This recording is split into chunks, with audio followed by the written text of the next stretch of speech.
Hey everyone, back at Farm Pat here. We're in September and it's time to talk about what we're going to be planting for the fall.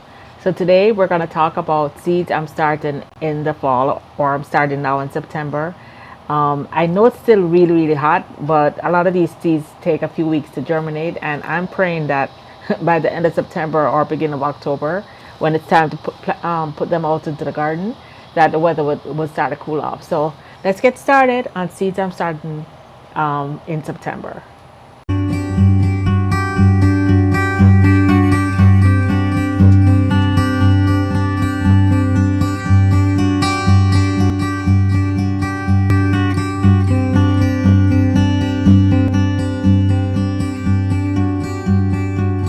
So let's go over a couple quick things before we get into the seeds. So of course, when you're gonna plant seeds, you can plant seeds that you previously saved. I do have quite a bit of seeds that I've saved from my own garden. All over here, I have a whole bunch. My Chinese cabbage, some yard long bean seeds. I do have a whole ton of herbs and also that I don't have here on the table, but that I saved to plant again. Something to consider, think about your growing zone. So you want to plant things that are good for your growing zone. So the back of most of these packages, if you get them in the store, the back of most of them will have the instructions about from where you're growing. And like right now we're in September, so you see August through October. I'm in Florida here, so it's good to plant August through October. So you're gonna look at you're gonna look at your zone or your area to make sure that what you're planting is good for the time that you're planting it. You're also gonna think about where you're planting it. Do you need to plant it in full sun? Do you have an area that's sunny? Do you need partial shade? So think about where you're planting it, where it's gonna ultimately be planted, and also, you know, think about your watering needs. There's a whole lot more to think of. You can check out my other videos on starting seeds. I want to go through the full instructions today because I have several videos on that. Then, then you go ahead and pick your seeds that that you're gonna start with. So right now we're getting into the fall. Fall is a time to plant all the different greens. So I'm gonna plant several different greens here. So the first green, which I'm gonna plant, which several of my first videos were on my mustard greens. These mustard greens grew to like, with the flowers, they grew to probably like 7 feet tall with the flowers. These are massive greens. Literally, you can have one leaf and that's enough. I'm not gonna plant a whole lot of mustard greens. I think I was all, all mustard out. I ate so much mustard greens the first few months. This grew fast and it grew, these were massive. You can check out some of those videos I have. But I'm gonna plant some mustard greens. First, let's talk about the greens. So mustard greens, and then Homestead in the Burbs. Keo from Homestead in the Burbs. She gave me this Seco broccoli. I've never grown broccoli in my life. In South Florida, usually broccoli doesn't grow. I'm gonna see how this does. I may not plant this right away. I may wait until October because I know broccoli is normally a cooler weather crop. So I'm gonna wait a little bit on this one, but this one is gonna go in for the fall for sure. She gave me some Chinese broccoli. I think Chinese broccoli is usually more durable. They're a little bit more heat tolerant, I believe. So I'm gonna try just a few seeds of these Chinese broccoli just to see how they do. And if not, if they don't do well now, I'll wait until like maybe mid-October and plant some more seeds. But I believe these will do well. Then I absolutely love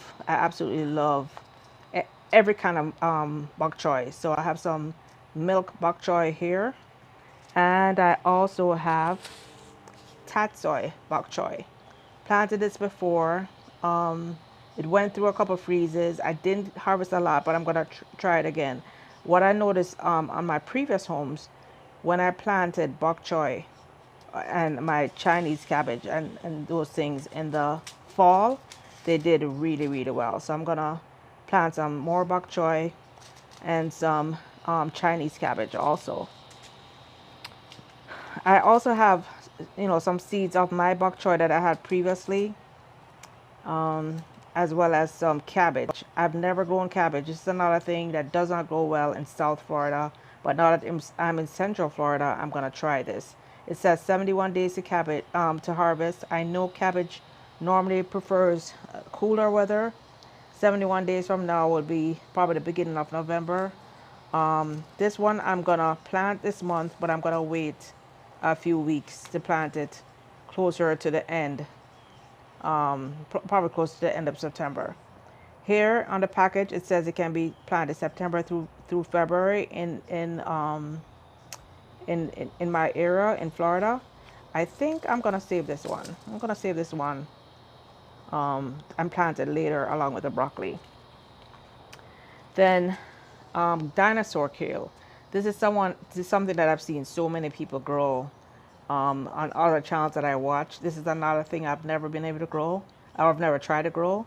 So, but I know this should do very well here in Central Florida. So I'm going to be planting my dinosaur kale. It actually shows that it should have been planted through August, but actually it says August through October. So we're right on target with this one. Keep in mind when you look at the back of this, it's a really good guideline, but it's not hard and fast, because as you can see in this example here, it's showing not just Florida, but it's showing Georgia and it's showing several southern states, which I know actually gets a lot more cold weather than Florida does. So even though it might have a certain cutoff date here, it can't really hurt to try a couple seeds. These seeds, when you think about it by the seed, it's not going to really cost much to try, and the most you can do is get some kale or not. So definitely worth trying. I'm gonna be growing dinosaur kale. I also am gonna try the regular kale at the same time. And here I have some garlic chives. Garlic chives is one of these things that is so easy for me to grow. I have a lot of garlic chives already growing in the garden, but I've had them probably for a couple of years. They're still doing all right, but they've been a bit neglected. So I'm gonna go ahead and plant some new garlic chives. I know it's a bit late, but we're in Florida, and in Florida it's warm almost year round, apart from maybe here in Central Florida, maybe a month or two might get cold. So we're still in September. I'm gonna put in some Seminole pumpkin seeds. I had planted some pumpkin seeds, I think back in March or February, and I wasn't on top of the pest damage, and the pests were on steroids this summer. The pests were just out of control. So I'm hoping that as we get into the fall, I'm hoping that there will be a little bit less pests here. So I'm gonna try the Seminole pumpkin seeds again. I got these pumpkin seeds from Loy, one of my subscribers, and I'm gonna go ahead and plant a couple of these pumpkin seeds to see how they do. And then I'm also gonna try beets. This is another first time for me. Actually, I did try beets once. I got some of the greens. I didn't get any beetroot. So now I'm gonna try some beets. This is a perfect fall crop, so I'm looking forward to having beets. I don't eat beets raw. I mean, I don't eat them normally like cooked or anything, but I love beets in my shake. So that's the thing. You can try these foods in different ways. If you don't like eating something, you can try it in shakes. You can try it in stir fries. Try it different ways.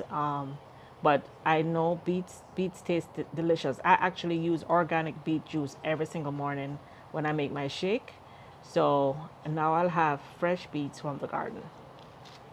Then finally, you know I love my flowers, right? So I'm gonna try some echinacea. It's a flower, but it's also a medicinal. It's very powerful. I know it's not summer yet or spring yet, but I'm gonna put some zinnias in. I have also some nasturtiums that I'm gonna plant. And here I have, what is this? Some wildflowers. I'm just gonna sprinkle these. I think I'm gonna sprinkle some wildflowers over by the chicken area so that the chickens, so that the area can be nice. And that's it for right now. There I have tons of cuttings that I'm gonna actually be propagating. I literally have katuk, I have longevity spinach, I have cranberry hibiscus that grows so profusely here. So I plan on putting some cuttings in pots because, as I said, this is my very first fall in this garden. I went through one winter, but I haven't gone through a fall yet. And several of the plants I planted after the winter freeze. So I don't know how they're gonna do. So my longevity spinach, my cranberry hibiscus, my katuk, and other plants that I definitely want to keep. I have tons of other plants that I want to keep. I'm going to be doing cuttings and putting them in pots so that if there's a hard freeze, I can bring it in just in case the ones that are in the ground will die. Then I want to make sure that I have some plants to start back again next year. So if you guys grow longevity spinach or cranberry hibiscus and you're in a colder climate or you're in 9A, 9B, let me know how it does if it's something that comes back. I suspect some of them will, but I am not sure because some of them are tropicals. Anyway, guys, that's it for today's video. Hope you enjoyed it. We'll be planting up a storm soon. A lot of these seeds I actually wanted to start over the summer, but it was just so hot. It was just so hot that I couldn't do it. So I plan on planting a whole lot for this fall, and hopefully a lot of what I'm planting now will last all the way through spring. Some of these are perennials, so they'll come back automatically every year. And each and every month that I plant seeds, that means the following month it's going to be even more lush and more abundant. Anyway, till next time, guys, let's go out there and plant a seed today. Let's get some cuttings in the ground. Let's go buy a fruit tree and plant today, but just get started. Till next time. Oh, don't forget to follow me on Instagram. I'm posting a whole lot more videos and clips and other things on Instagram, so I don't want you guys to miss out. Anyway, till next time. Bye now.